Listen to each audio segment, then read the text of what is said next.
Oi, gente! Tudo bem com vocês? Deixa eu ajeitar o meu chapéu aqui. Bom dia, boa tarde, boa noite. Na verdade, eu não sei qual horário vocês vão estar vendo esse vídeo, mas estou passando aqui para desejar boas-vindas ao novo volume do PET, o nosso PET 5. Se organizem, não deixe a atividade acumular de uma semana para outra. Façam suas atividades com atenção. Nós estamos aqui mais uma vez à disposição para poder ajudá-los no que for necessário. Na vida, nem tudo são flores, mas existe um Deus que cuida de cada um de nós. Tenha todos uma ótima semana. Um beijo. Se cuidem. Oi, oitavo ano, tudo bem? Hoje daremos início ao volume 5 do PET. E na semana 1 e a semana 2, nós vamos estar falando sobre o tempo, né? A previsão do tempo é o assunto da nossa semana 1 do volume 5. Você, a partir dessa aula, vai identificar as principais variáveis envolvidas na previsão do tempo. Recapitulando, né, o que nós estudamos no PET passado, clima é o conjunto de características atmosféricas como temperatura, umidade, chuvas e ventos.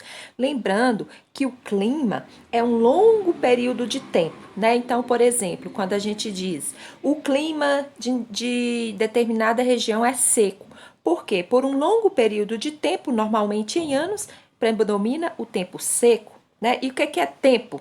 O tempo é o estado da atmosfera analisado por um período mais curto, né, do que o clima. Então, pode variar de horas ou semanas. Então, quando a gente fala previsão do tempo, nós estamos falando de uma condição de curto período, né?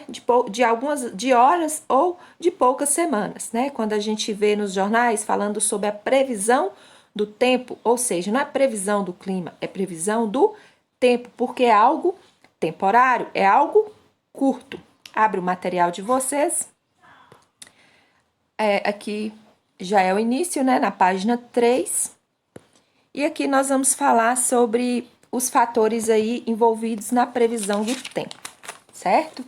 Então, a meteorologia é a ciência que estuda os fenômenos físicos da atmosfera, cuja análise permite a previsão do tempo. Então, a meteorologia é essa área da ciência que estuda a previsão do tempo. A consulta sobre essa previsão em determinada região ou dia específico auxilia em diversas situações, né? Quanto nas atividades econômicas, na agricultura, na pecuária, turismo, lazer, comunicação, aviação e também a navegação, certo? Então, por esses fatores, esses fatores aí vão ajudar as pessoas a se programarem de certa forma, né? O profissional que realiza esse estudo é chamado meteorologista. Meteorologista, certo? Então, é por meio de análise de elementos como temperatura diária, pressão atmosférica, umidade do ar, direção, intensidade dos ventos, né? Ele consegue realizar um cruzamento desses dados, desses elementos e fazer aí uma previsão do estado da atmosfera em um curto prazo, de até um dia ou até 2 semanas, fornecendo informações de qualquer variação climática. Então, com o auxílio de satélites, olha só, aqui está um exemplo de um satélite artificial. Então, estão coletados dados sobre o deslocamento de grandes massas da atmosfera e das estações meteorológicas espalhadas pelo país. É possível obter informações que posteriormente serão analisadas por programas de computador e por uma equipe de meteorologistas, né? Essas inúmeras estações estão dispersas por todo o mundo e recolhem esses dados por meio de aparelhos como o termômetro, que mede temperatura, e anemômetro, que mede a velocidade do vento. Aqui é um exemplo de anemômetro, né? Serve aí para ajudar também aí nesses dados da previsão do tempo. Mede aí a velocidade do vento, certo? E tem também o barômetro, que mede a pressão atmosférica. No Brasil, existe o INMET, né, que é o Instituto Nacional de Meteorologia, e existe também o CPTEC. né? Essa sigla quer dizer Centro de Previsão de Tempo e Estudos Climáticos. Então, são os dois principais institutos aí de meteorologia no Brasil. Aqui vem mostrando um link, né? Caso vocês queiram saber um pouco mais, e a referência bibliográfica aí desse assunto. E logo após vem nossa atividade. Só que não vamos parar por aqui, porque nessa semana a gente vai avançar um pouquinho mais. A gente vai falar da semana 2 também, que baseia no mesmo assunto, tá? Então, esses dois assuntos serão tratados nessa semana. Semana 1, né, que fala da previsão do tempo, e semana 2, que fala das alterações climáticas, mudanças sobre a ação humana, né? Que a gente consegue perceber pelas imagens algumas alterações do clima aí por conta da ação humana. Abre o material de vocês, vai ser por aqui, certo? A partir dessa aula, você vai ser capaz de perceber aí iniciativas que contribuem para restabelecer o equilíbrio ambiental a partir da identificação de alterações climáticas regionais e globais provocadas pela intervenção humana, certo? Então, o primeiro ponto aí são as mudanças climáticas, né? O que são mudanças climáticas? São alterações provocadas no clima por meio de mudanças nas temperaturas médias globais, nos regimes de chuva, na cobertura vegetal. Essas transformações podem ser de causas naturais, né? Fenômenos aí atmosféricos, ou por meio da atividade humana. O homem acaba interferindo aí nesse clima. São originadas naturalmente, né? Podem ser de origem geológica, ou seja, quando é de forma natural, como atividades vulcânicas, fenômenos climáticos como El Niño, Laninha, são todos naturais, ou externas ao planeta, como, por exemplo, a variação da radiação solar, ou seja, a luz que irradia sobre a Terra.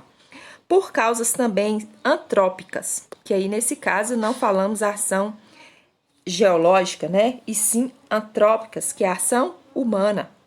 Então, podemos citar aí quais ações aí que tem feito o homem alterar o clima: desmatamento da cobertura vegetal para fins agropecuários, queima de combustíveis fósseis nas indústrias, nos veículos, emissão de gases do efeito estufa e outras ações aí também antrópicas.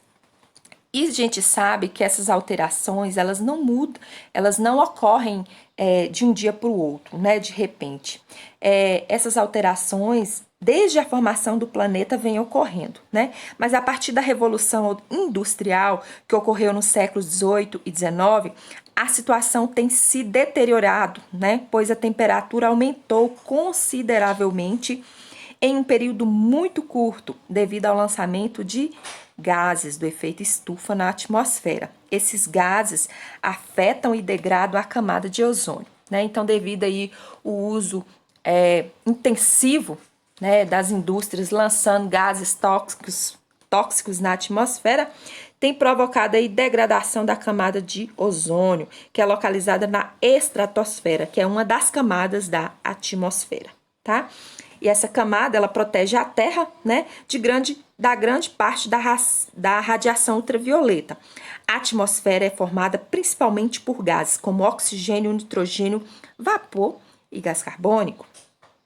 E esse último, que é o gás carbônico, né, possui a capacidade de absorver parte da radiação solar, impedindo que esta vá para o espaço, retendo o calor. Ao manter a temperatura média da Terra em torno de 14 graus, o planeta então cria condições favoráveis à existência da vida. Esse processo natural recebe o nome de efeito estufa. É um fenômeno que ocorre naturalmente, né?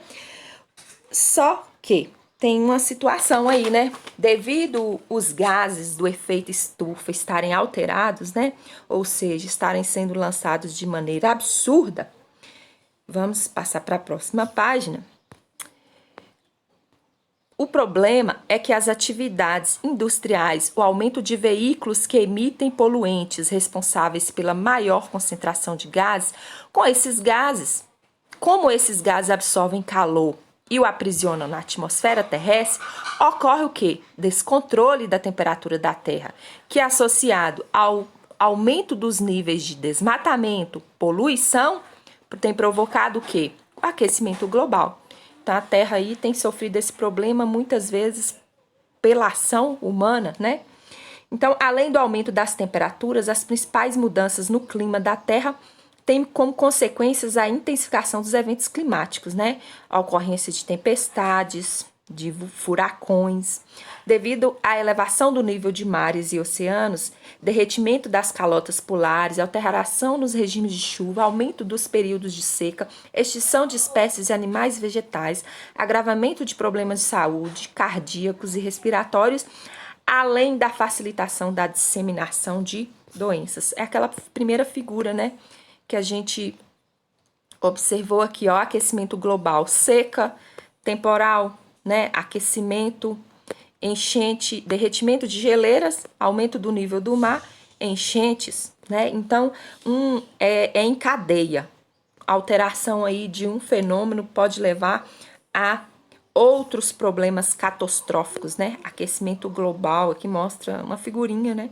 Aumento da temperatura, o termômetro tá lá em cima. Já perceberam isso, né?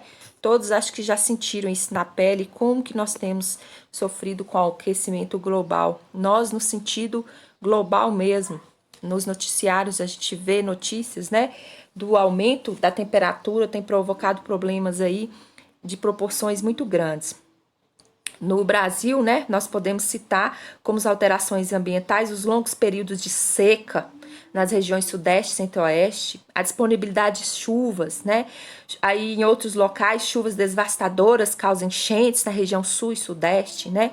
E ainda tem tornados e por aí outros fatores também. Então existe aí o IPCC. O que é IPCC? Painel Intergovernamental sobre Mudanças Climáticas, né? É uma organização criada pela ONU, Organização das Nações Unidas. Em 1988 já começou essa preocupação. Refere-se às mudanças analisadas estaticamente segundo os fenômenos da atmosfera, como temperatura, chuvas e ventos. O objetivo desse órgão é apresentar relatórios periódicos que mostram o que está ocorrendo com o nosso planeta. A preocupação com as questões referentes às mudanças climáticas e suas consequências resultou em diversas conferências ambientais, né? O aumento da temperatura global até o ano de 2100 pode ficar entre 1,8 e 4 graus, sendo este último cenário, né? Imagine todo o planeta 4 graus acima, né? Um cenário catastrófico. Então, o objetivo aí dessas conferências do IPCC é propor ações que reduzam os impactos ambientais e também reprimam essa elevação brusca da temperatura, né? Essas conferências resultam em vários tratados, como o Acordo de Paris, Protocolo de Quioto, são aí alguns dos acordos feitos entre esses países, os quais exigiam respostas urgentes para a redução da emissão de gases do efeito estufa, né? O problema aí é que muitos países não aderiram a esse acordo, inclusive países que poluem muito o ambiente, né? Aí está o problema, porque todos teriam que estar em acordo para poder reduzir a emissão de gases poluentes na atmosfera, infelizmente, né?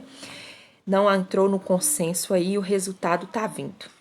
Em nível regional, as consequências podem ser amenizadas. Como a gente pode fazer, né? Qual a sua parte? Qual o seu papel?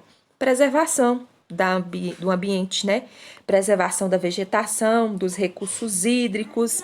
Outro tópico, arborização dos centros urbanos, uso racional de água, são algumas das atitudes aí que a gente pode estar fazendo, né? Além de decretos e leis municipais e estaduais que preservem o nosso meio ambiente que anda tão comprometido, certo?